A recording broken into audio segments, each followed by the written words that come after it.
বিয়ের ২ বছর পরে মেয়ের বাড়িতে গেলাম ঘুরতে। গিয়ে দেখি মেয়ে আমার ভীষণ ব্যস্ত, এটা কাজে নয়তো ওটা কাজে লেগেই আছে। জিজ্ঞেস করলাম, কিরে মা, তুই দেখি সব কাজ করিস, তোকে কেউ সাহায্য করে না? আরে বাবা, এইটুকু কাজে আবার কে সাহায্য করবে? ও বাবা, তুমি একটু অপেক্ষা করো, খাবার নিয়ে আসছি আমি।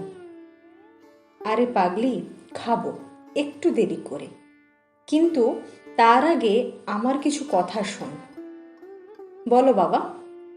এই দেখ, তোর পছন্দের নূপুর, লিপস্টিক, হাতের চুড়ি, আলতা, মেকআপ বক্স এবং মেহেন্দি নিয়ে এসেছি। আরে, এইগুলো আনতে গেছো কেন? এসব পরার টাইম আছে বলো? তোর তো অনেক পছন্দের সব।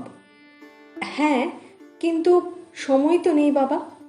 তুমি যখন নিয়ে আসছো রেখে দাও, যেদিন সময় পাবো অবশ্যই পরব। আচ্ছা বাবা, তুমি বিশ্রাম করো, আমার অনেক কাজ এখনো বাকি আছে, কিছু দরকার হলে বলো। মেয়েটি যাবার পরে বাবা ভাবতে থাকে যে মেয়েটা নিজের হাতে ভাত খেত না, হাতের মেহেন্দি ওঠার আগেই হাতে মেহেন্দি দিত, পায়ের নূপুর খোলার কথা বললেই রেগে যেত, নখের নেল পালিশ কিনে না দিলে অভিমান করে থাকতো, আজ বিয়ের পরে স্বামীর ঘরে এসে সব ভুলে গিয়ে সারাক্ষণ কাজ নিয়েই ব্যস্ত থাকে, নিজের যত্ন ভুলে গিয়ে অন্যের যত্ন নিয়ে পড়ে থাকে। হয়তো এমনই মেয়েদের জীবন। বাবার বাড়িতে সে রাজরানী, কিন্তু স্বামীর বাড়িতে সে কাজের লোক, তাকে ছাড়া কোনো কাজই সম্পূর্ণ হয় না। এই ত্যাগ শুধু মেয়েরাই করতে পারে।